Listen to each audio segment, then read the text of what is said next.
Sometimes life gives you a second chance when you least expect it. Gideon Hayes thought his story was over, a lonely mountain man with nothing but regrets and old scars. Then he wins an old estate in a poker game and finds something he never expected. Diana, a young woman who has survived alone in the wilderness for years. She's not wild or broken, just strong in ways most people never have to be. Two lost souls, trapped by a brutal winter, slowly learning to trust again. The cabin becomes more than shelter. It becomes hope.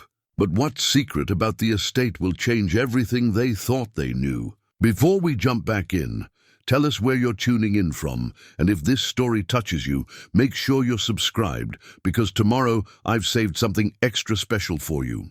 The leather-bound journal sat heavy in Gideon Hayes's weathered hands as he traced the faded cover with calloused fingers. 63 years of living had carved deep lines around his steel-gray eyes, and every page within held fragments of a life lived hard among the unforgiving peaks of the Montana wilderness. He'd been writing in it for 30 years, documenting everything from weather patterns to philosophical musings about the nature of solitude. 3 months had passed since that night in Copper Creek's only saloon, when fate had dealt him a hand that changed everything. The memory still felt surreal. 5 worn playing cards, a pot worth more than he'd seen in a decade, and an estate deed that felt like a piece of fiction in his rough hands. He'd been nursing his 3rd whiskey when old Patterson had thrown the property deed into the center of the table, claiming it was worth more than the cash he owed. Remote cabin up near Blackwater Ridge, Patterson had slurred, his breath reeking of desperation and cheap alcohol. Been in my family 40 years.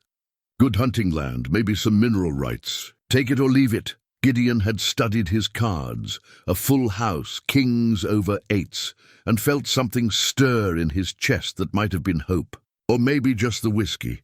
Either way, he'd called the bet and watched Patterson's face crumble as he laid down his losing hand. The deed had passed across the scarred wooden table like a message from another life. Now, as February wind howled through the pines around his own modest cabin, Gideon packed his few possessions with the methodical care of a man who'd learned to travel light. The journal went into his saddlebags first, wrapped in oiled leather to protect it from the elements. Then came his grandfather's rifle, the one that had seen him through 30 years of mountain living, its stock worn smooth by generations of Hayes men. His decision to claim the estate hadn't been immediate. For weeks, he'd stared at the deed while winter deepened around his cabin, wondering if a man his age had any business chasing after property he'd won in a card game. But as the walls seemed to close in, and the silence grew heavier with each passing day, he'd realized he had nothing left to lose. His last neighbor had moved to town 2 years ago. The woman he'd once thought he might marry had passed the previous spring. Even his old dog had died, leaving Gideon with nothing but memories, and the growing certainty that he was becoming a ghost in his own life. The journey to Blackwater Ridge took him 3 days, through some of the most brutal terrain Montana had to offer.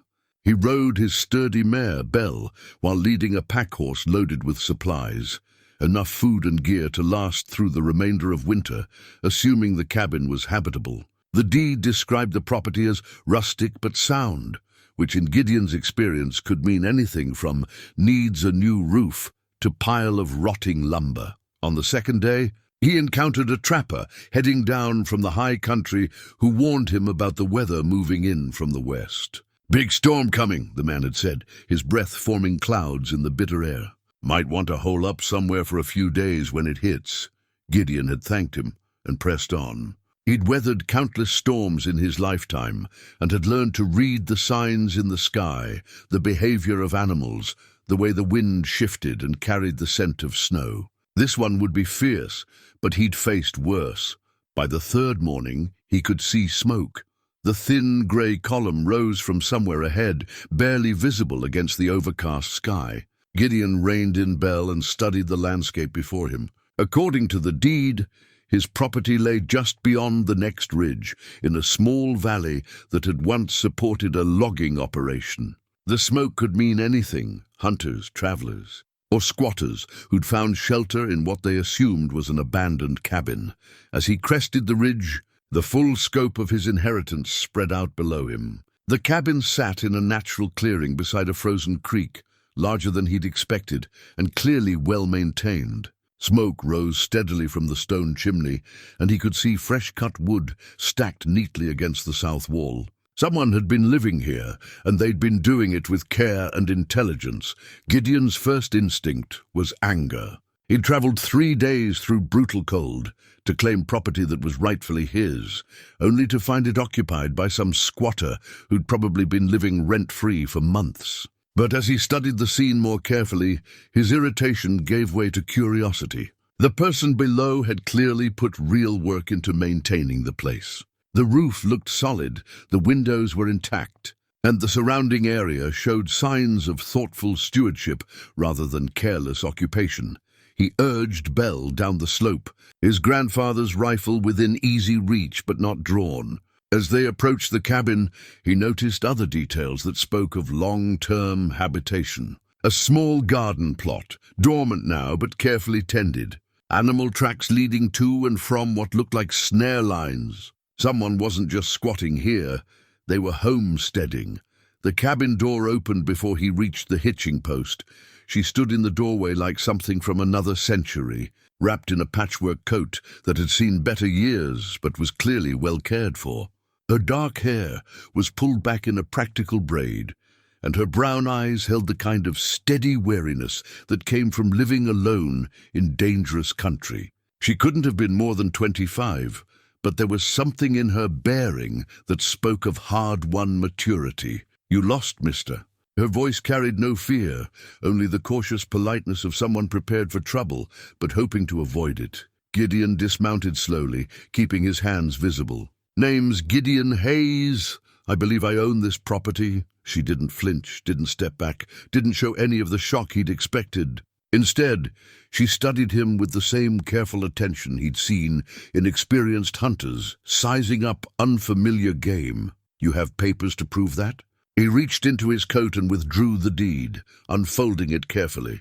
She stepped forward, not close enough for him to grab her, but near enough to read the document. Her eyes moved across the legal language with the quick comprehension of someone who could read well. Another surprise in this collection of unexpected discoveries. "This deed's dated 3 months ago," she said finally.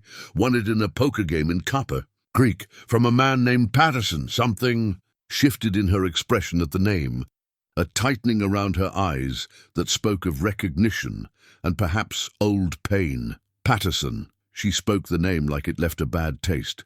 "Haven't heard that name in a while. You know him." "I know of him." She handed the deed back.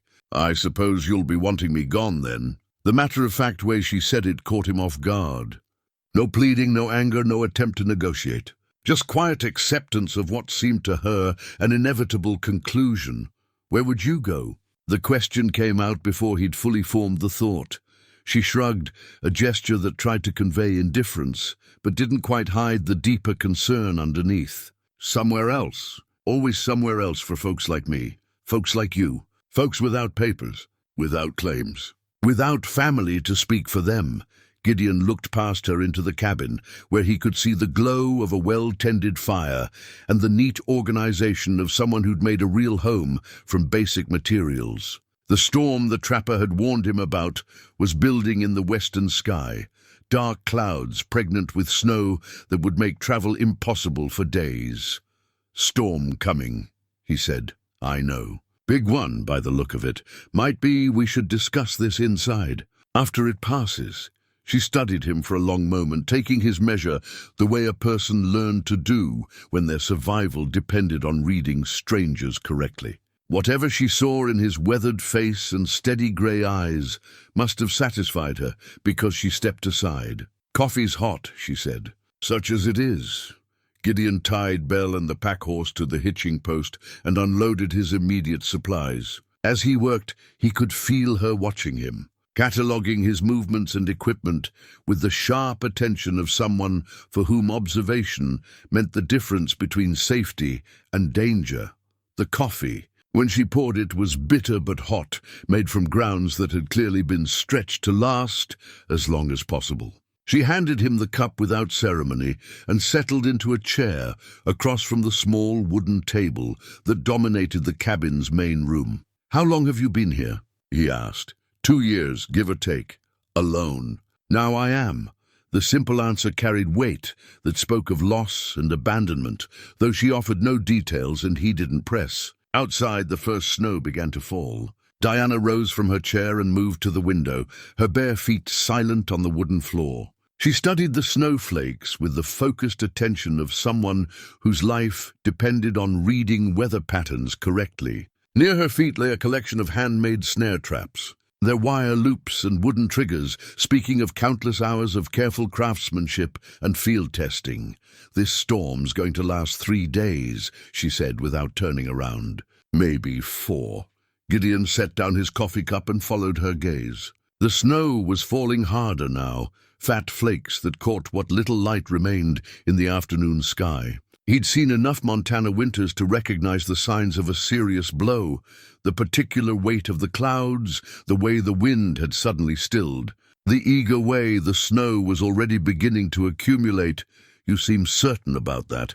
I've had plenty of time to learn the patterns up here." She turned from the window and gestured toward the snares. "These mountains don't forgive mistakes in judgment." Gideon examined the traps more closely.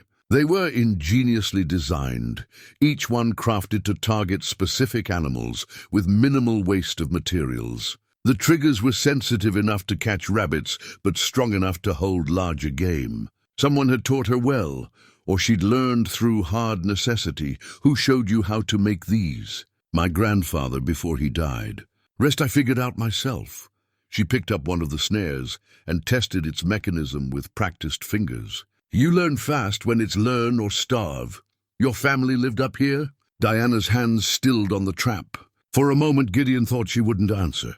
When she finally spoke, her voice carried the careful neutrality of someone who'd learned to guard painful memories. "My family lived a lot of places, never anywhere long enough to call it home."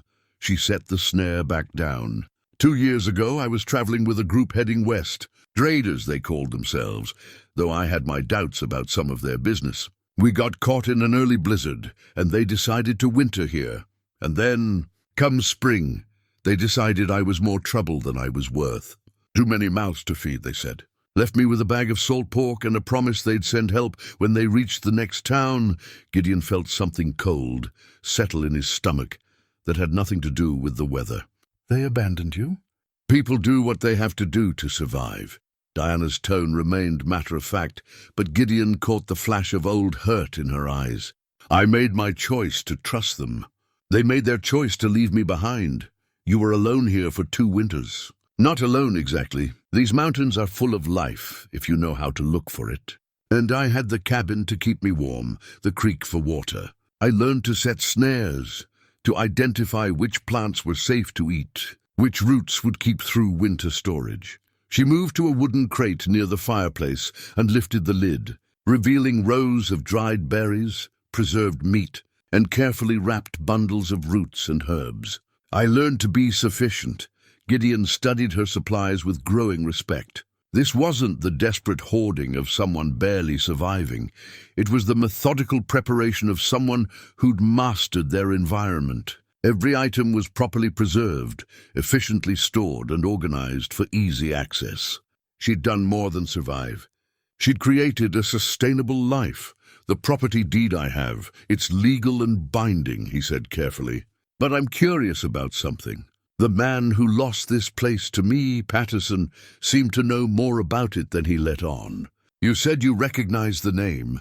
Diana's expression hardened. "Patterson was here last fall. Came through with 2 other men, said they were surveying for the territorial government. Asked a lot of questions about the land, the water rights, whether I'd seen any mineral deposits or unusual rock formations." "What did you tell them?" "Nothing useful. I don't trust men who come asking questions with no good reason to give them answers." She moved to the fireplace and stirred the coals, sending sparks dancing up the chimney. He seemed particularly interested in the old mine shaft up the ridge. "There's a mine on this property?" Abandoned silver mine from the 1870s, played out years ago, according to the territorial records. Though Patterson seemed to think it might be worth another look, Gideon absorbed this information while watching Diana tend the fire. She moved with the economical grace of someone who'd learned to conserve energy and avoid wasted motion. Every gesture served a purpose. Every action contributed to the business of staying alive and comfortable. You've read the territorial records. I can read, Mr. Hayes, and I've had 2 years with nothing but time to educate myself about this land and its history. There's a whole shelf of books here that the previous occupants left behind. She gestured toward a rough bookshelf built into the wall near the window. Survey records, geological studies, local history. I've read them all twice. The more she revealed about herself, the more Gideon realized how dramatically he'd underestimated the situation. This wasn't a simple case of a squatter who needed to be moved along. Diana had established herself here through intelligence, determination, and genuine connection to the land. She'd become part of this place in ways that no legal document could capture. The people who abandoned you, he said. Did they know about the mine? They knew. That's why they chose this spot to winter. They spent weeks exploring that shaft, coming back with rock samples and making notes in a ledger they kept locked away. Diana's voice carried a note of old anger. When they left in spring, they took that ledger with them, but not you. I was never part of their business arrangements. I was just a young woman who'd paid for passage west and had nowhere else to go when they decided I was inconvenient. Outside, the wind was beginning to pick up, driving the snow horizontally past the windows. Gideon could hear it whistling through the gaps in the cabin's chinking. Despite Diana's obvious efforts to seal every opening, against the cold, this storm's going to strand us here together for several days, he said. I know. We should probably establish some ground rules. Diana turned from the fire to face him directly. In the flickering light, her dark eyes held a mixture of wariness and resignation that spoke of too many disappointments and too few pleasant surprises. You're the legal owner, she said. Your rules. That's not what I meant. Gideon rose from his chair and moved to the window, watching the snow pile up against the glass. I meant rules for getting through this storm without killing each other. Practical things like who sleeps where, who handles what chores, how we share the food and fuel. I sleep in the loft. You can have the main room by the fire. I'll handle my own meals and pull my own weight with the firewood and water. Her tone was carefully neutral. When the storm passes, I'll pack what's mine and move on. What if you didn't have to? The question hung in the air between them like smoke from the fire. Diana stared at him for a long moment, her expression unreadable. What do you mean? I mean, this is a big property, and it's clear you know how to take care of it. Maybe we could work something out. What kind of arrangement? Gideon turned away from the window to meet her gaze. I don't know yet. But I do know that turning you out into this storm would be the action of a man I don't want to be. Diana studied his face with the same careful attention she'd given his deed and his equipment. Outside, the storm was building toward the full fury the weather patterns had promised, and both of them knew that whatever decisions they made in the next few hours would determine far more than simply how they weathered the coming blizzard. The first night passed in careful silence, broken only by the howling wind and the steady crackle of the fire. Gideon had made his bed on the floor near the hearth, while Diana retreated to the loft above, the ladder creaking softly under her weight. He'd caught a glimpse of a small, neat space up there, a mattress made from sewn-together grain sacks, blankets that had been mended multiple times, and a wooden crate that served as both table and storage, tucked beneath her pillow. He'd noticed the corner of something that looked like a photograph, though she'd turned away too quickly for him to see more. Morning brought 18 inches of fresh snow, and the realization that Diana's weather prediction had been conservative. The storm showed no signs of abating, and the wind had picked up enough to rattle the cabin's shutters and send occasional puffs of smoke back down the chimney. Diana climbed down from the loft before dawn, moving with the quiet efficiency of someone accustomed to starting days in darkness. She wore the same patched coat from the day before, but underneath he could see she'd layered herself with wool sweaters and practical canvas pants that had been tailored for her smaller frame. "Coffee?" she asked, though she was already moving toward the stove. "I'd be grateful."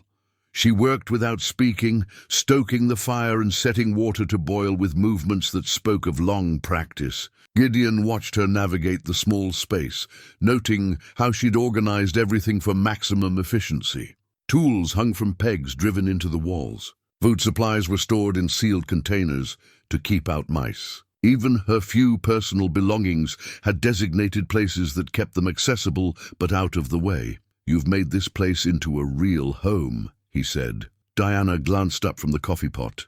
"I've made it livable. There's a difference, is there?" She considered the question while measuring grounds into the pot. "A home is something you build with other people. This is just a place where I've learned to survive alone."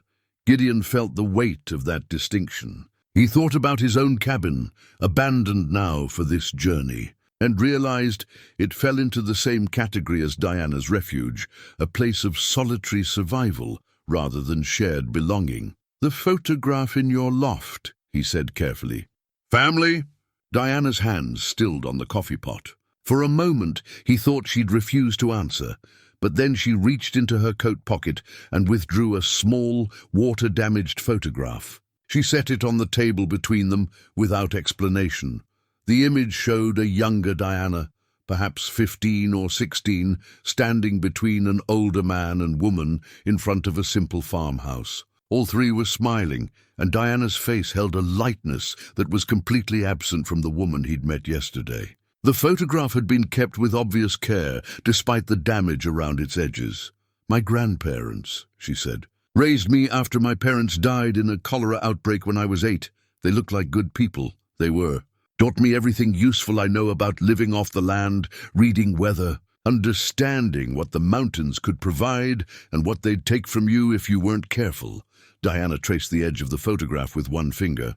"They died within 6 months of each other when I turned 18. Farm got sold to pay debts. That's when I started traveling west, looking for somewhere I could use what they'd taught me. And you ended up with those traders. I ended up trusting people I should have been more careful about."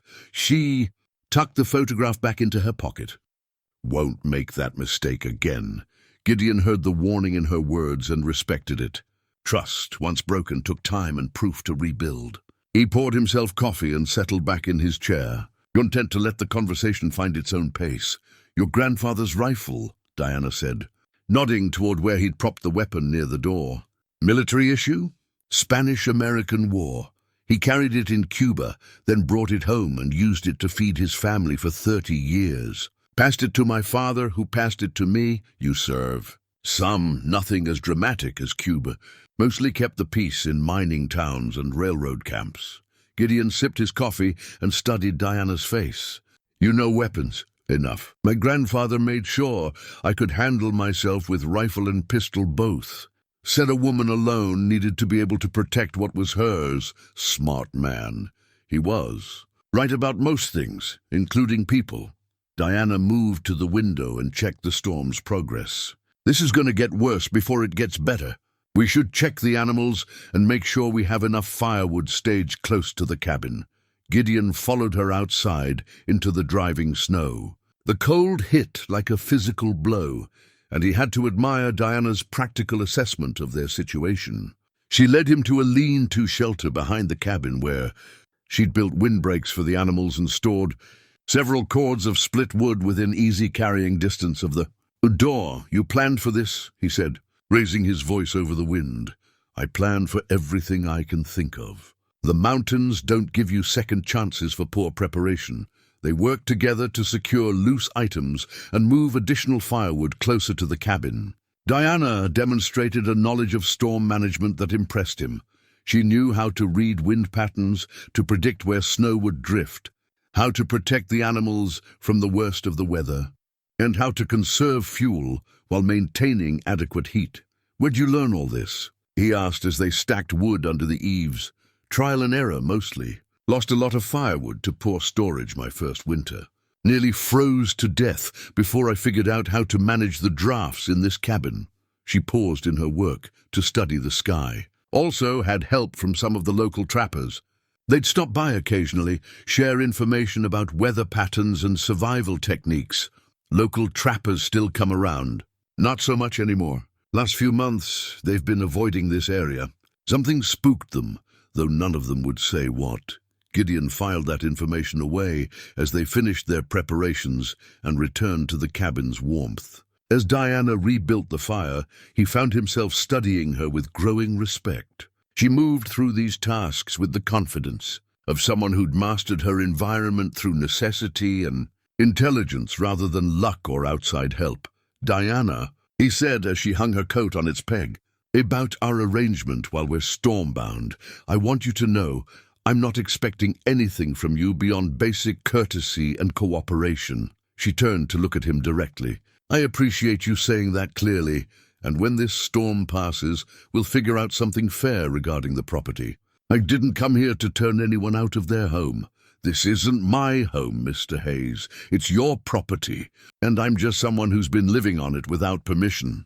Maybe we need to reconsider what makes a place home." Diana studied his face for a long moment, and he could see her weighing his words against her experience of broken promises and abandoned trust. Outside, the storm continued its assault on the cabin, binding them together in this small space where two damaged people would either learn to coexist or destroy whatever peace each had managed to find. By the second day, the storm had settled into a relentless rhythm that made the outside world seem like a distant memory. Snow continued to fall steadily, and the wind carved deep drifts against the cabin's north wall. Inside, Gideon and Diana had developed their own rhythm of shared tasks and careful coexistence. Diana prepared their meals with ingredients from her carefully managed stores, while Gideon maintained the fire and handled the heavier work of bringing in wood and water. They moved around each other in the small space with surprising grace, each instinctively respecting the other's need for personal territory while cooperating on essential tasks. It was while Diana was preparing a stew from preserved vegetables and dried meat that Gideon noticed the small leather pouch she wore on a cord around her neck. When she leaned forward to stir the pot, something metallic caught the firelight from within the pouch. "Military tags?" he asked quietly. Diana's hand moved instinctively to the pouch, a protective gesture that spoke of long habit. "Something like that." Gideon didn't press, but as the day wore on, he found himself sharing fragments of his own history in ways that might encourage similar openness from her. While they ate their simple but satisfying meal, he told her about his years spent keeping peace in rough mining camps, about the men he'd served with and the violence he'd witnessed. "The thing about military service," he said, watching steam rise from his coffee cup, "is that it teaches you to recognize the same experience in other people. There's a way veterans carry themselves, a particular kind of alertness that comes from living in dangerous places." Diana set down her spoon and studied his face. "You think I'm a veteran? I think you've seen violence and learned to be prepared for it. The question is whether it was military violence or some other kind." For a long moment she didn't respond. Then slowly she reached into the leather pouch and withdrew 2 military identification tags. They were worn smooth from handling and bearing, stamped with a name that wasn't hers. "Thomas Michael Chen," she read from the tags. "Private, United States Army. These belong to my brother." Gideon accepted the tags when she offered them, feeling their weight and the warmth they'd absorbed from being carried close to her heart. "Your brother was a soldier?"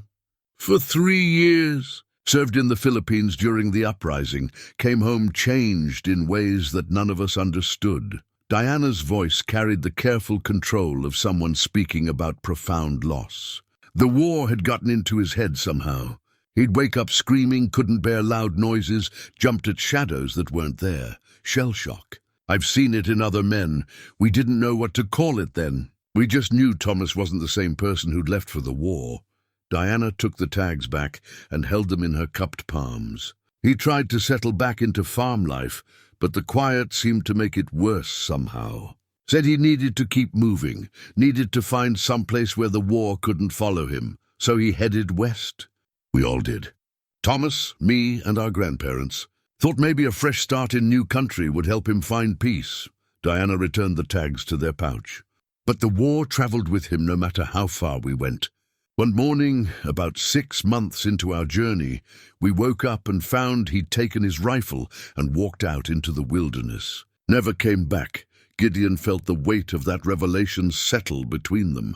He understood now why Diana carried herself with such watchful readiness, why she'd learned to survive alone, why trust came so hard for her.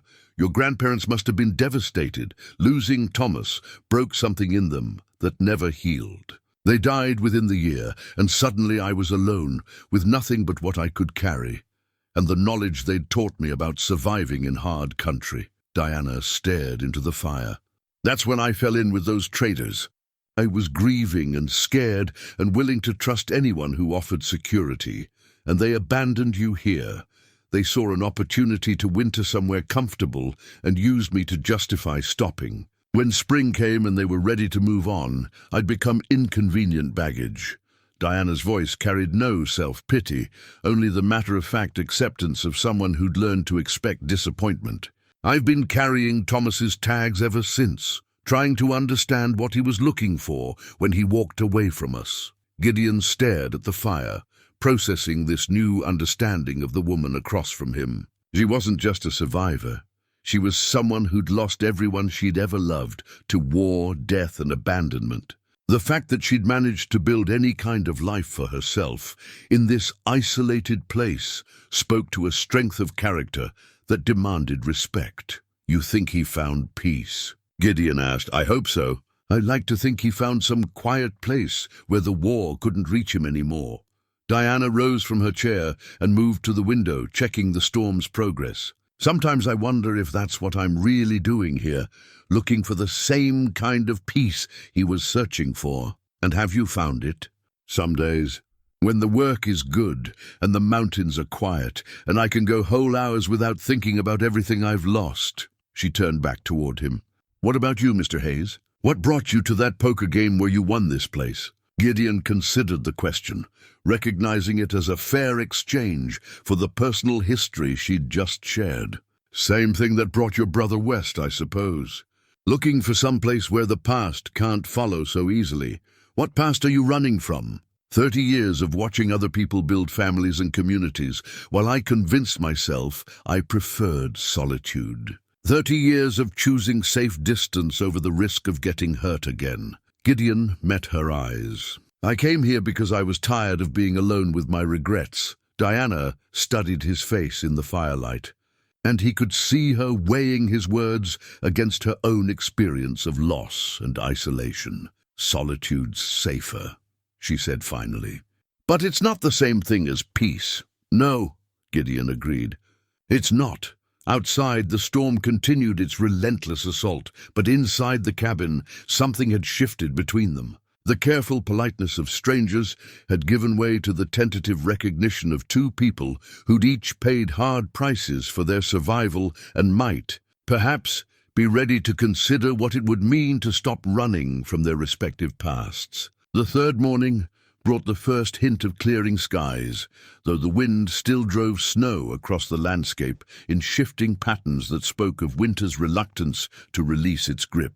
Diana woke to find Gideon already tending the fire, moving quietly to avoid disturbing her sleep.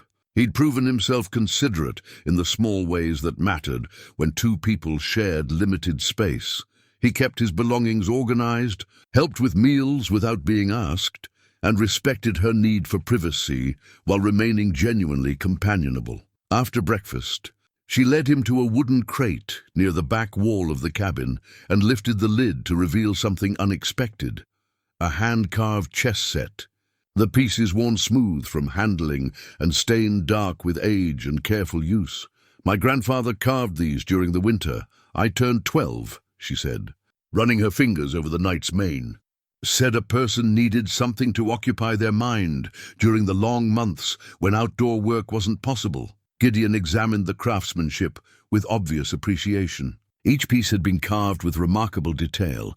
The king wore a crown of tiny wooden leaves, the queen's robes flowed in graceful folds, and the pawns stood at attention like tiny soldiers. The board itself was a marvel of inlay work. Alternating squares of light and dark wood fitted together with perfect precision.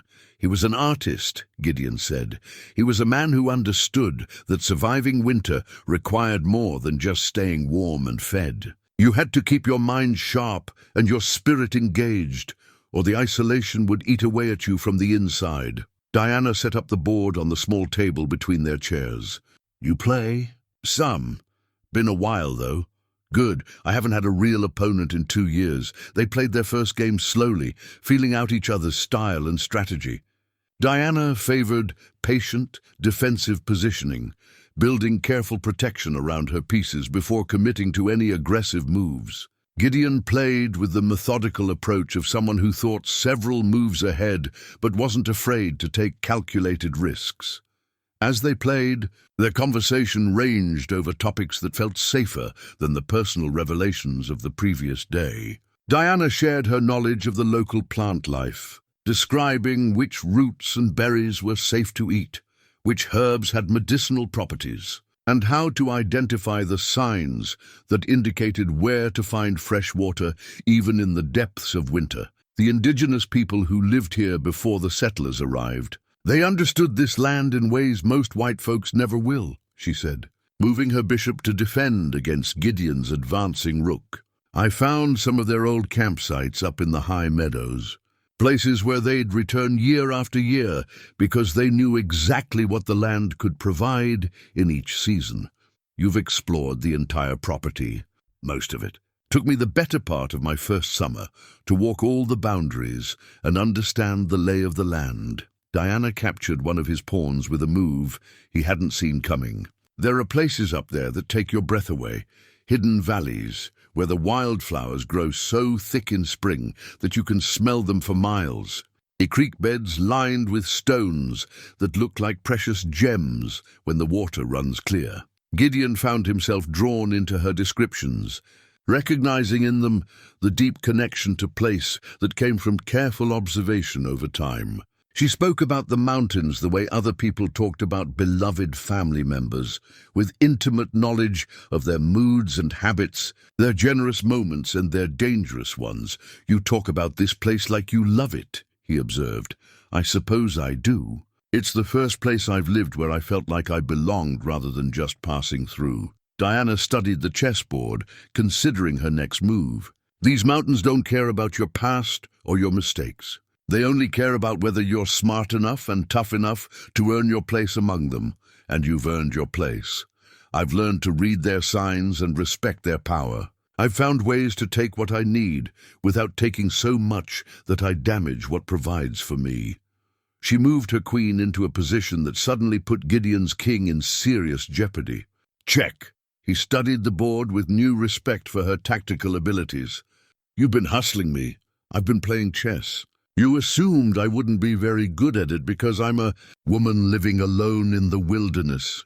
Guilty. As charged, Gideon moved his king to safety but could see that Diana had gained a significant advantage. Your grandfather taught you well. He taught me that intelligence was the most important tool for survival, more valuable than strength or luck or even courage. He said a person who could think clearly and plan carefully could overcome almost any disadvantage. Smart man. He was. He's also the one who taught me about reading people, understanding their motivations and whether they could be trusted. Diana's eyes met his across the chessboard. He said you could learn more about someone's character from playing chess with them than from a dozen conversations. And what has this game taught you about my character? That you're careful but not timid, that you think before you act, but you're not afraid to take reasonable risks, that you don't get angry when someone proves to be smarter than you expected them to be. Diana moved another piece, tightening her control over the center of the board. Also that you're the kind of man who plays to win, but doesn't cheat to get there. High praise from someone who's beating me soundly. The game's not over yet, but they both knew it soon would be. Diana had gained control of the board through patience and superior positioning, and Gideon could see no way to recover from his disadvantage. He played out the next several moves with good humor, trying different strategies to see if any might salvage the game. "Checkmate," Diana said finally, though her tone held no triumph, only satisfaction at a game well played. "Impressive. You've obviously had a lot of practice. 2 winters with nothing but books and chess problems to keep my mind occupied. I've played through every famous game I could find descriptions of, worked out problems and strategies, until I could see patterns in my sleep." Gideon began setting up the pieces for another game. "Your grandfather would be proud. I hope so.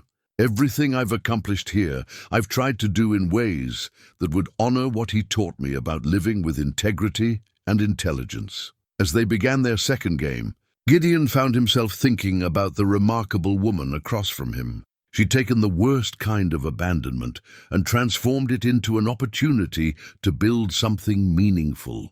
She'd faced isolation that would have broken many people and emerged stronger, more capable, more deeply connected to the world around her.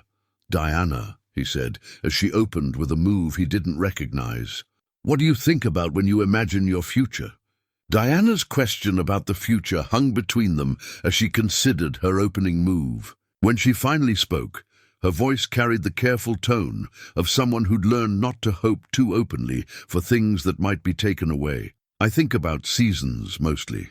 Whether I'll have enough firewood for next winter, whether the garden plot will produce enough vegetables to last through the cold months, whether the creek will run high enough in spring to fill my water barrels." She moved her knight with deliberate precision. "I've stopped thinking much beyond the practical necessities. That's survival thinking. I'm asking about something deeper than that." Diana raised her eyes from the chessboard to study his face. "What do you mean?" "I mean the things you dream about when you let yourself imagine that life might offer more than just getting through each day." Gideon moved his own piece and leaned back in his chair. "The things you want, not just the things you need." She was quiet for so long that he wondered if he'd pushed too hard, asked for more trust than their brief acquaintance had earned. But then she rose from her chair and moved to the window, staring out at the snow-covered landscape with an expression he couldn't read. "I dream about having someone to share the work with," she said finally. "Someone who'd want to build something lasting instead of just passing through. I dream about planting fruit trees and knowing I'll still be here to harvest them when they mature. About having children who'd grow up understanding these mountains the way my grandfather understood the land where he was raised. Those sound like good dreams. They're foolish dreams for a woman in my position." Diana turned back toward him, her expression carefully controlled. "I have no family name to offer, no dowry, no connections to respectable society. I'm 24 years old, and I've been living alone in the wilderness like some kind of hermit. What man would want to build a future with someone like that? A man with sense enough to recognize what he'd found." The simple sincerity in his voice made Diana study his face with sharp attention. She'd learned to be wary of easy compliments and smooth words, but there was something in Gideon's weathered features that spoke of hard-won honesty rather than calculated charm. "You're being kind. I'm being truthful. You've created something remarkable here, Diana. You've taken a desperate situation and turned it into a life worth living. You've mastered skills that most people never learn.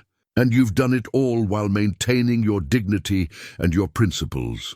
Gideon gestured toward the chess set, the well-organized cabin, the evidence of her careful stewardship.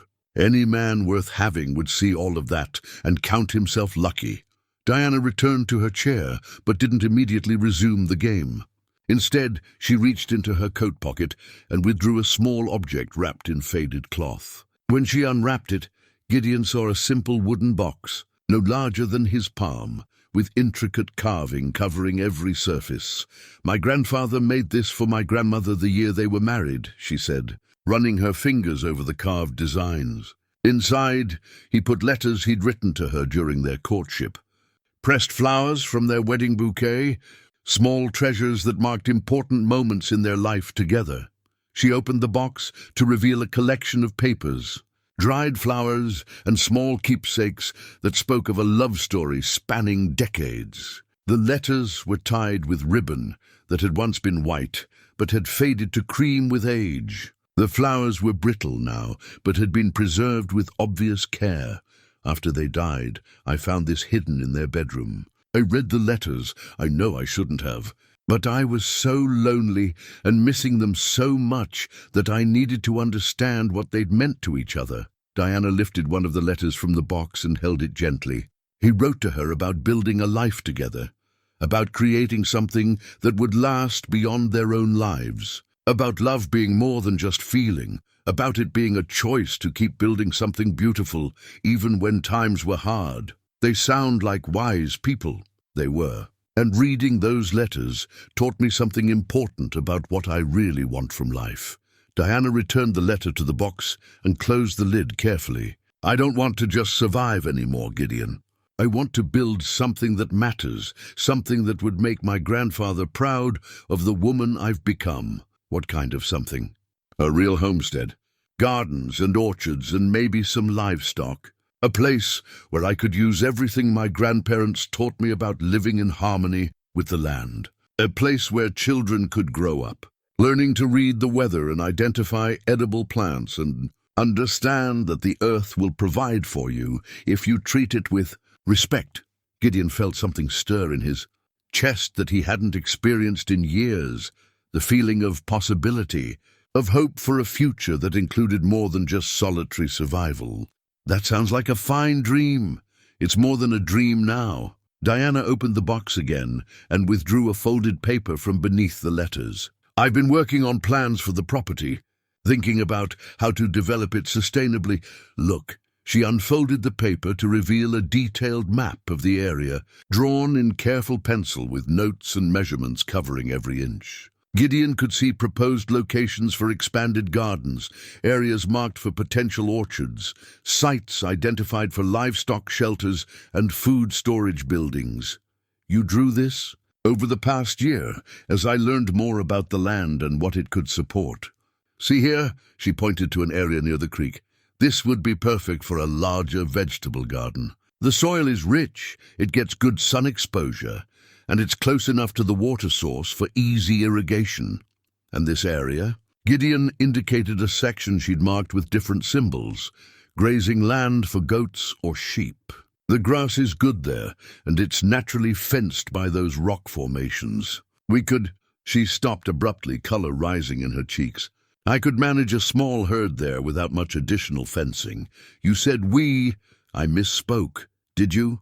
Gideon studied the map with growing amazement. This is incredible work, Diana. You've thought of everything: water management, soil conservation, seasonal planning. This isn't just a homestead plan, it's a sustainable land management strategy. I've had plenty of time to think and plan. Time and intelligence and vision. Gideon met her eyes. The question is whether you'll ever get the chance to implement any of it. Before Diana could respond, both of them heard something that made them freeze, the distant sound of horses approaching through the snow. Diana moved to the window with practiced silence, while Gideon reached for his grandfather's rifle. Through the glass, they could see 3 riders emerging from the tree line, their horses laboring through the deep snow that the storm had left behind. The men wore heavy coats and sat their saddles with the confident posture of people accustomed to getting their way in remote places. You expecting company? Gideon asked quietly. No one knows I'm here except... Diana's voice caught as she recognized the lead rider. Patterson, the man who lost me this property. And 2 men I don't recognize. Diana backed away from the window. They're armed, and they're not here for a social visit. Gideon checked his rifle's load while Diana gathered her few valuables and tucked them into hidden places around the cabin. Her movements were quick and efficient, speaking of someone who'd prepared for exactly this possibility. There's a root cellar with an outside entrance behind the cabin, she said. If things go badly, you can get out that way. I'm not running from 3 men on my own property. This stopped being about property rights the moment Patterson showed up with hired guns. Before Gideon could respond, a harsh voice called out from the yard. Hayes, we know you're in there. Come out and let's have a civilized conversation. Gideon moved to the door but didn't open it. State your business, Patterson. My business is correcting a mistake. That poker game was conducted under false pretenses, and I'm here to reclaim what's rightfully mine, the deed says. Otherwise, the deed don't mean nothing if the man who signed it didn't have legal authority to do. So, Patterson's voice carried the smugness of someone who believed he held all the advantages. See, that property was never mine to lose. I was just managing it for the real owners. Diana appeared at Gideon's shoulder, her face pale but determined. He's lying, she whispered. I've seen the territorial records. Patterson held clear title to this land for 3 years. Maybe so, Gideon murmured back, but lies can be dangerous when they're backed by guns. Hayes, Patterson called again. I've got a surveyor's map here that's going to interest you. Shows some mighty valuable mineral deposits on this land. The kind of deposits that mining companies pay real good money to access. Gideon felt pieces of a puzzle clicking into place. That's what this is about. Open the door, Hayes, and let's discuss this like civilized men. No need for anyone to get hurt over a simple misunderstanding. Instead of opening the door, Gideon moved to the side window where he could see the 3 men more clearly. Patterson sat his horse with the nervous energy of someone who'd invested too much in a risky scheme. The other 2 men looked like professional trouble, the kind of men who got paid to solve problems that couldn't be handled through legal channels. Diana, Gideon said quietly, tell me about those territorial records you mentioned. I spent weeks in the territorial office last summer, copying down information about land grants and mineral rights in this area. Patterson's name appears on the deed transfer from 1899, when he bought the property from the previous owner for back taxes. And the mineral rights? Listed as separate from the surface rights. The original owner retained mineral claims when he sold to the territory, but those claims were never transferred to Patterson when he bought the surface rights. Gideon absorbed this information while watching the 3 men outside. So Patterson owns the surface, but not what's underneath. Owned, past tense. And only the surface rights transferred to you when you won the poker game. But if someone discovered valuable minerals on the property, they'd need to negotiate with whoever holds the mineral rights, not the surface owner. Diana's eyes widened as she understood the implications. Unless they could establish a fraudulent claim to the entire property. Hayes. Patterson's voice had taken on an edge of impatience. I'm trying to be reasonable here, but my associates are getting cold waiting out in this snow. Gideon made a decision that would define everything that followed. Instead of opening the door, he called back through the thick wood. Patterson, I've got some questions about those mineral rights you mentioned. Seems to me a man who's been managing property for other people might have some explaining to do about why he was gambling with deeds he didn't actually own. The silence that followed lasted long enough for Gideon to know he'd hit close to the mark. When Patterson finally responded, his voice carried a new tension. You don't understand the situation, Hayes. I understand it better than you think. I understand that you've been running some kind of confidence game, using forged documents to claim property that doesn't belong to you. I understand that you probably have mining company investors who've paid good money for access to mineral deposits they think you can deliver. And I understand, Diana added loudly enough for the men outside to hear, that the real mineral rights holder is someone Patterson has been trying to cheat out of their legitimate claims. You're wrong about that, girl. But Patterson's voice had lost its confident edge. Diana moved to her wooden crate and retrieved a leather portfolio that Gideon hadn't seen before. Inside were dozens of hand-copied documents, maps, and correspondence that spoke of months of careful research.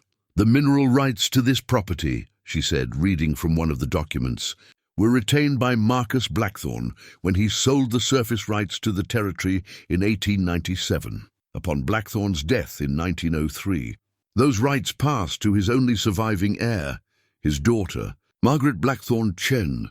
Gideon felt the world shift around him as he understood what Diana was telling him. Chen, like your brother's name, Margaret Blackthorne. Chen was my grandmother. She married my grandfather and took his name, but she never sold her mineral rights to this property. Diana's voice grew stronger as she continued. When she died, those rights passed to my mother. When my mother died, they passed to my brother Thomas. And when Thomas disappeared, they passed to you. Hayes, Patterson's voice had turned angry. Stop listening to that girl's lies and come out here. We can settle this like reasonable men. Gideon looked at Diana with new understanding. You've known all along that you had legal claim to this land, not to the surface rights. Those belonged to Patterson, and now they belong to you. But the mineral rights, she held up another document. I have my grandmother's original deed, my parents' death certificates, and Thomas's military records establishing the chain of inheritance. Why didn't you tell me this before? Because I wasn't sure I could trust you. And because I knew that the moment anyone learned about the mineral rights, this place would stop being a refuge and become a target. Outside, they could hear the men dismounting and moving closer to the cabin. Patterson's voice had taken on the tone of someone whose patience had run out. Hayes, I'm giving you one more chance to be reasonable. Come out now, and we can discuss compensation for your inconvenience. Stay in there, and my associates will have to solve this problem in ways none of us will enjoy. Gideon checked his rifle again and looked at Diana. Do you have proof of your mineral rights claim? Everything's documented and witnessed. I even have correspondence from a territorial judge confirming the inheritance chain. Diana gathered the papers and tucked them into her coat. But legal documents don't mean much when you're facing men with guns. No, Gideon agreed. They don't. But they mean everything when it comes to what happens after we deal with the men with guns. The sound of boots on the cabin's front steps told them both that their time for planning had run out. Whatever happened next would determine not just who controlled the property, but whether either of them lived to see another day. The footsteps stopped just outside the door, but Gideon could hear the men positioning themselves around the cabin. Professional killers didn't announce their intentions. They created tactical advantages and eliminated escape routes before making their move. Diana, he said quietly, where exactly is that root cellar entrance? Northwest corner behind the woodpile. But I'm not leaving you to face them alone. You're not leaving me. You're protecting the evidence that proves your legal claim to this property. Gideon moved to his saddlebags and withdrew a wooden box he'd kept wrapped in oiled leather. Inside, nestled in worn velvet, lay his grandfather's service revolver and the military decoration that had accompanied it home from Cuba. Diana stared at the pistol as Gideon checked its cylinder with practiced efficiency. You never mentioned you were career military. I wasn't. But some lessons stick with you longer than others. He tucked the revolver into his belt and lifted his grandfather's rifle. Its familiar weight, bringing back memories of training and conflict he'd tried to leave behind. My grandfather didn't just hunt deer with this rifle, Diana. He used it to defend his family when defending was necessary. Patterson. The voice came from a new position, somewhere near the cabin's east wall. We're done being patient. You've got 30 seconds to open that door or we're coming in. Gideon moved to the window and caught sight of movement among the trees. There are more than 3 of them. How many more? Can't tell for certain, but I count at least 5, maybe 6. He studied the terrain around the cabin, noting sightlines and potential cover.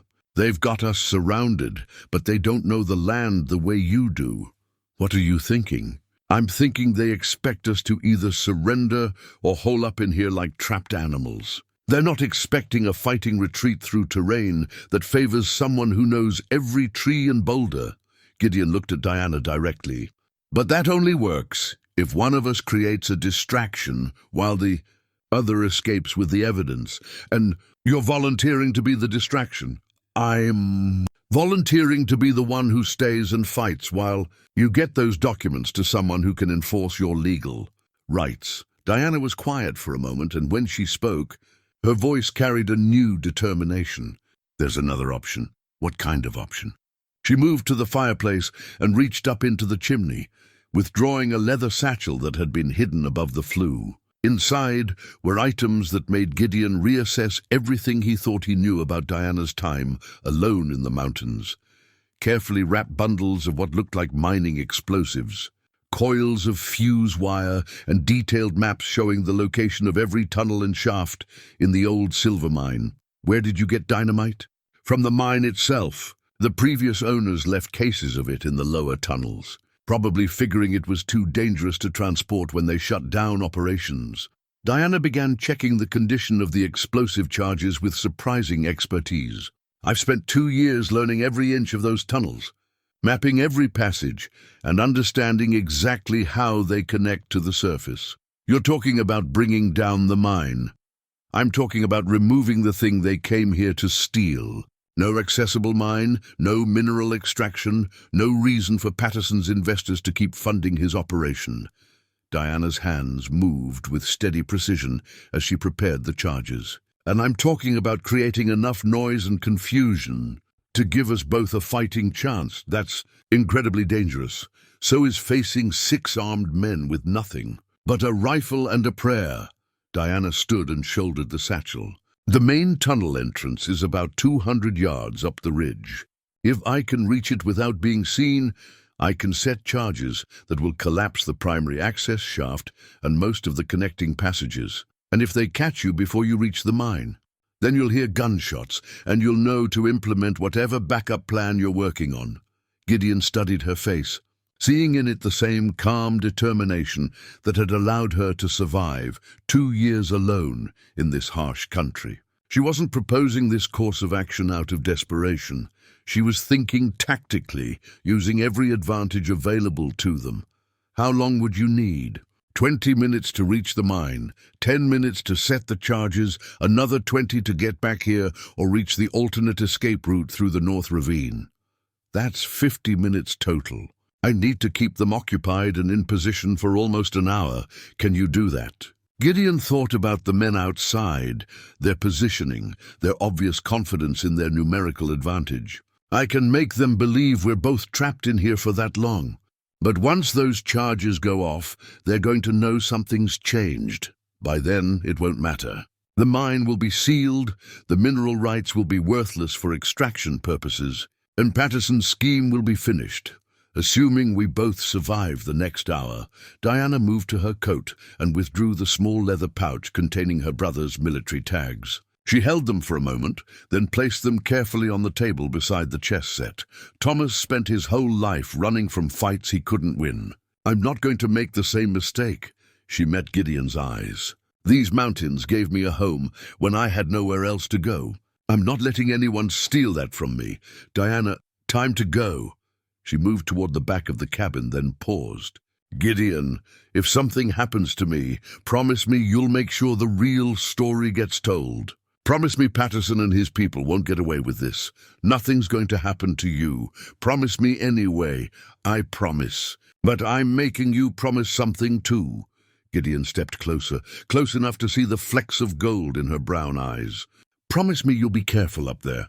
Promise me you'll come back. I promise. For a moment they stood facing each other, 2 people who'd found something precious and unexpected in the midst of danger and uncertainty. Then Diana reached up and touched his cheek gently.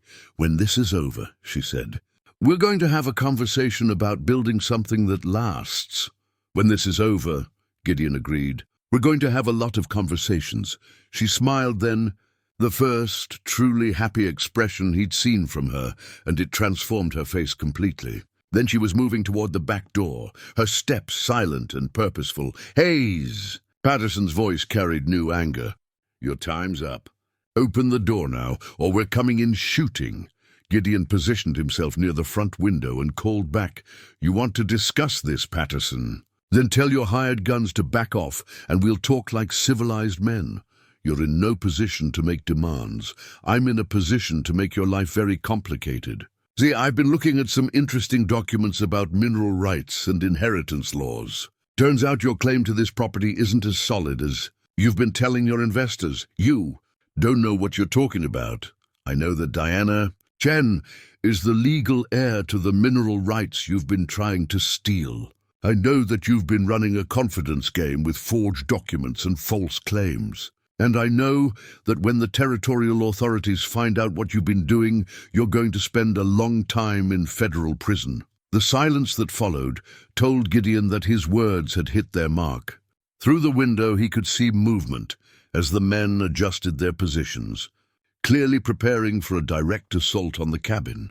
But Diana would have had enough time to reach the tree line by now, and with luck she was already climbing toward the mine entrance. All Gideon had to do was keep Patterson's attention, focused on the cabin for another 40 minutes. He checked his grandfather's rifle one more time and settled into position behind the heavy wooden table that Diana had used for chess and meal preparation. In a few minutes, this peaceful room would become a battlefield, and everything they'd built together over the past few days would be put to the ultimate test.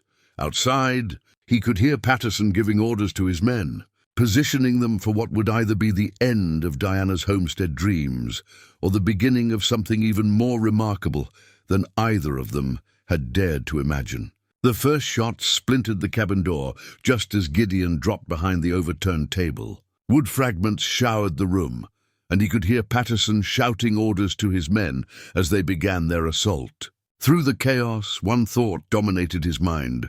Diana needed 30 more minutes to reach the mine and set her charges.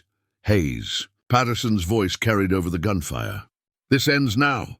Send out the girl, and we might let you walk away from this," Gideon answered with a carefully aimed shot through the front window, shattering glass and sending one of Patterson's men diving for cover behind the woodpile. The return volley punched holes through the cabin's log walls, but the thick timber construction absorbed most of the damage.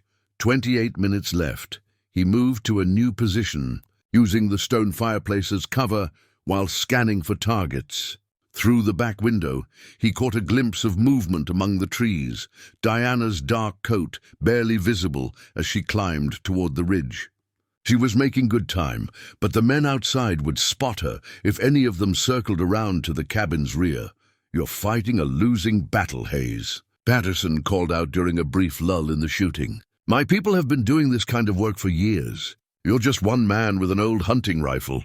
Your people picked the wrong man to threaten," Gideon replied, then shifted position again as bullets chewed through the wall where he'd been crouched. Through the front window, he could see at least 3 muzzle flashes from different positions. The attackers were being professional about it, laying down covering fire while others moved to better positions, trying to flank the cabin from multiple angles. But their very professionalism worked against them in this situation. They were being careful, methodical, which meant they were moving slowly. 25 minutes left. A shadow passed by the east window, and Gideon put a shot through the glass that sent the man scrambling back toward the trees. The movement gave him a better count of their numbers. Definitely 6 men, maybe 7. Positioned in a rough semicircle around the cabin's front and sides. "Hayes, you're bleeding us all for nothing." Patterson's voice had taken on a note of genuine frustration. "The girl's inheritance claim won't hold up in territorial court. We've got lawyers, connections, money to fight this through proper channels. You're dying for a piece of paper that won't be worth anything when we're done with it." Gideon used the time Patterson spent talking to reload his rifle and check his remaining ammunition. He had perhaps 20 rounds left, enough for another 10 minutes of sustained fighting if he was careful with his shots. "Tell me something, Patterson," he called back. "How many investors did you bilk with your fake mineral rights scheme? How much money did you take from people who trusted you to deliver mining claims you never actually owned? You don't understand the business realities of territorial development." "I understand fraud when I see it." Another shot from Gideon's rifle sent bark flying from a tree where one of the hired guns had been taking aim. "I understand that you've been selling claims to mineral deposits that belong to someone else." 21 minutes left. The attack intensified as Patterson's patience finally ran out. Gunfire erupted from 3 sides simultaneously, forcing Gideon to stay low behind the fireplace, while bullets shattered everything breakable in the cabin. Diana's carefully organized home was being systematically destroyed, but the stone and timber construction held firm against the assault. During a brief pause while the attackers reloaded, Gideon heard something that made his heart race, the distant sound of riders approaching from the south. More of Patterson's men, or possibly help arriving from an unexpected source. "Boss," one of the hired guns called out. "We got company coming up the valley." Through the gunfire and shouting, Gideon caught fragments of urgent conversation among the attackers. Someone was approaching fast, and from Patterson's tone, it wasn't part of his original plan. That 18 minutes left. The new arrivals announced themselves with a voice that carried the unmistakable authority of federal law. "Enforcement, this is Deputy U.S. Marshal William Brooks. You men around that cabin need to throw down your weapons and step into the open with your hands visible." Gideon felt a surge of hope mixed with confusion. How had a federal marshal found his way to this remote valley in the middle of a blizzard? But the answer mattered less than the opportunity it presented. "Marshal Brooks," Gideon called out. "This is Gideon Hayes, the legal owner of this property. These men are trying to steal mineral rights through fraud and violence." "Hayes, stay where you are." "Patterson, I've got federal warrants for you and your associates. This ends now." The gunfire stopped abruptly as Patterson's men found themselves caught between a defended cabin and federal law enforcement. In the sudden quiet, Gideon could hear urgent whispered conferences among the attackers as they tried to decide whether to fight, flee, or surrender. 15 minutes left until Diana's charges would seal the mine forever if she'd made it that far safely. But now, with federal marshals on the scene, the situation had become far more complex than anyone had anticipated. Marshal Brooks rode into the clearing with 3 deputies, their badges gleaming even in the overcast light. Patterson's men found themselves caught in an impossible position, federal law enforcement blocking their retreat while Gideon held the cabin against their advance. "Patterson," Brooks called out, "I've been tracking you for 6 months, following a trail of fraudulent mining claims and forged documents across 3 territories. It ends here." From his position behind the fireplace, Gideon could see Patterson's face through the window. The man's confident swagger had evaporated, replaced by the desperate calculation of someone whose elaborate scheme was collapsing around him. "Marshal, there's been a misunderstanding," Patterson called back, his voice taking on the smooth tone of a practiced liar. "These people are squatting on legally purchased property. We're here to enforce legitimate property rights. The only legitimate property rights involved here belong to Diana Chen," Gideon shouted. "Patterson's been running a confidence game, selling mineral extraction rights he never owned to investors across the territory." Brooks dismounted and moved closer, his rifle trained on the trees where Patterson's men had taken cover. "Hayes, you mentioned Diana Chen. Where is she?" Gideon checked his pocket watch. 7 minutes until Diana's planned detonation. "She's securing evidence that proves her legal claim to the mineral rights on this property." Securing evidence where? Before Gideon could answer, the sound of distant gunfire echoed from the direction of the mine. "Diana had been discovered, Marshal," one of Patterson's men called out. "There's someone up at the old mine shaft." Gideon's blood went cold. If they'd caught Diana before she could set the charges, everything they'd fought for would be lost. He made a decision that would either save her or get them both killed. "Cover me," he shouted to Brooks, then burst through the cabin's back door. The terrain between the cabin and the mine was a nightmare of snow-covered rocks and fallen timber, but Gideon knew Diana's planned route from her careful descriptions. He could hear shouts behind him as Patterson's men tried to decide whether to pursue him or deal with the federal marshals. But his focus was entirely on reaching Diana before it was too late. The gunfire from the mine had stopped, which could mean anything. Gideon climbed as fast as the deep snow allowed, his grandfather's rifle clutched in his hands and his heart hammering against his ribs. He found her crouched behind a boulder 50 yards from the mine entrance, her coat torn and blood seeping from a graze across her left shoulder. But her hands were steady as she worked with the fuse wire, and her eyes blazed with fierce determination. "Diana!" "Gideon, what are you doing here?" "Heard shooting. Thought you were in trouble." "I was. 2 of Patterson's men followed me up here.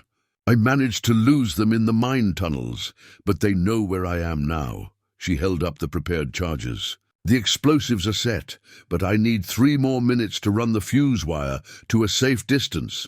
Where are Patterson's men now? Inside the mine, trying to find where I place the charges so they can disarm them.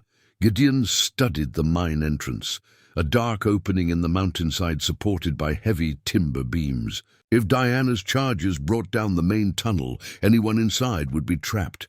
Diana, there are federal marshals down at the cabin. This has become a legal matter, not just a shooting war. Legal matters won't mean anything if Patterson's people find those charges and remove them. The mine has to be sealed, Gideon. It's the only way to end this permanently, but if those men are still inside...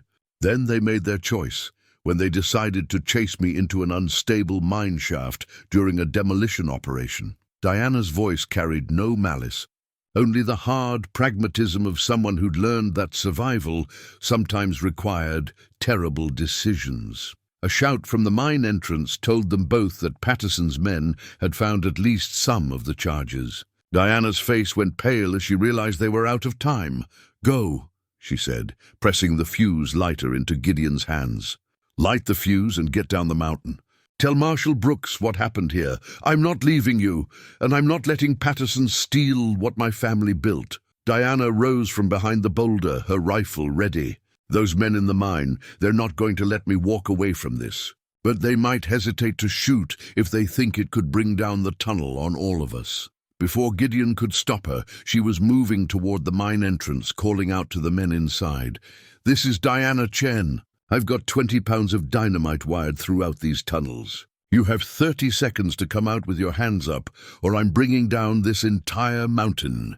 The echo of her voice disappeared into the mine's depths, followed by an ominous silence that seemed to stretch forever. In the distance, Gideon could hear more gunfire from the cabin, where Marshal Brooks was still dealing with the remainder of Patterson's gang. Diana looked back at him one last time, and in her eyes he saw not fear, but the quiet satisfaction of someone who'd finally found something worth fighting for. Spring arrived at Blackwater Ridge like a gentle promise kept after a long, hard winter. Diana stood in her garden plot, her hands deep in the rich soil, as she planted the first seeds of what would become a remarkable homestead. The packets of garden seeds in her apron represented more than just vegetables. They symbolized hope, growth, and the cultivation of a shared future. 3 months had passed since the confrontation at the mine, and the valley had settled into a peace that felt both earned and lasting. The explosive charges had never been detonated. When faced with Diana's ultimatum, Patterson's men had emerged from the mine with their hands raised, choosing surrender over the possibility of being buried alive in unstable tunnels. Marshal Brooks had arrested Patterson and his entire crew on federal charges of fraud, conspiracy, and assault. The investigation that followed revealed a network of fake mineral rights claims stretching across 4 territories, with Patterson as the central figure in a scheme that had bilked investors out of thousands of dollars. "The territorial judge was impressed with your documentation," Gideon said, walking up from the cabin with 2 cups of coffee. "Said he'd never seen a more thorough inheritance claim in all his years on the bench." Diana accepted the coffee gratefully and straightened, brushing soil from her hands. "My grandfather always said that proper records were a person's best protection against those who'd try to cheat them. I just never imagined I'd need that protection so desperately." The legal proceedings had been swift and decisive. Diana's claim to the mineral rights was upheld without question, and the territorial court had ruled that her ownership extended to reasonable surface usage for homesteading purposes. Gideon's surface rights from the poker game remained valid, creating a unique partnership that had surprised even the lawyers involved. "Any word from the mining company investors?" Diana asked. "Brooks says most of them are just relieved to recover any portion of their money through Patterson's seized assets. None of them have any interest in pursuing mineral extraction claims against the rightful owner." "Good. That means we can focus on building something sustainable. Instead of fighting off treasure hunters," they walked together toward the creek. where Gideon had been working on an irrigation system that would support Diana's expanded garden plans. The sound of running water mixed with birdsong created a symphony that spoke of renewal and possibility. "The fruit trees arrived yesterday," Gideon said, gesturing toward a collection of young saplings waiting to be planted. "Apple, pear, and cherry, just like you wanted. The man in town said they're good mountain varieties that should thrive at this elevation. We'll plant them tomorrow. I want to make sure the locations are perfect. Somewhere they'll have room to grow for the next 50 years. 50 years. Diana spoke about the future with a confidence that would have been impossible during those desperate winter months when she'd lived alone, never knowing if each day might be her last in this place. Now she talked about decades of growth and development as if they were certainties rather than hopes. "Diana," Gideon said, stopping beside the creek, where the water ran clear over smooth stones, "there's something I've been wanting to discuss with you." She turned to face him, her dark eyes warm, with the kind of trust that had grown slowly between them through shared hardship and mutual respect. "What kind of something?" "The kind of something that involves making this partnership permanent." Gideon reached into his coat pocket and withdrew a small wooden box, carved with the same intricate patterns that decorated Diana's grandmother's treasure box. "I've been working on this since the legal issues were settled." Diana opened the box to reveal a ring carved from a single piece of mountain ash, its surface polished to a warm golden glow. Inlaid around the band were tiny chips of silver ore from the sealed mine, transformed from symbols of greed and conflict into tokens of beauty and commitment. "Gideon," she whispered, her voice catching with emotion, "I know we've only known each other a few months, but they've been months that taught me more about living than I learned in the previous 30 years. Gideon took her hands in his, noting the calluses that spoke of honest work and the strength that had carried her through impossible circumstances. "You showed me what it means to build something lasting, something that honors the land instead of exploiting it, and you showed me what it means to have a partner instead of just surviving alone. So I'm asking if you'd be willing to make this official, to build a real homestead together, raise children who understand these mountains the way your grandfather understood the land where he was raised, to create something that would make all our family members proud of what we've accomplished." Diana's answer came not in words, but in the way she stepped closer and kissed him with the passion of someone who'd finally found home in another person's heart. When they separated, her eyes were bright with tears of joy. "Yes," she said simply. "Yes to all of it." They spent the rest of the morning planting fruit trees in carefully chosen spots around the property, each one positioned with the long view in mind. The young saplings looked fragile in the vastness of the mountain landscape, but Diana and Gideon both understood that the most important things grew slowly, with patient tending and unwavering commitment. As the sun reached its zenith, they stood together on the cabin's front porch, looking out over land that now belonged to both of them in ways that went far beyond legal documents. The homestead plans Diana had drawn during those long winter nights were taking shape in reality, with gardens and orchards and livestock areas that would provide abundance for generations to come. "Sometimes life gives you a second chance when you least expect it," Diana said, echoing the words that had begun their story. "And sometimes," Gideon replied, "that second chance turns out to be better than anything you originally dared to hope for." In the distance, the sealed mine reminded them of battles fought and won, but their focus was entirely on the future they would build together, a future rooted in love, sustained by hard work, and blessed with the kind of peace that comes only to those who've earned it through surviving their worst trials and choosing to trust again.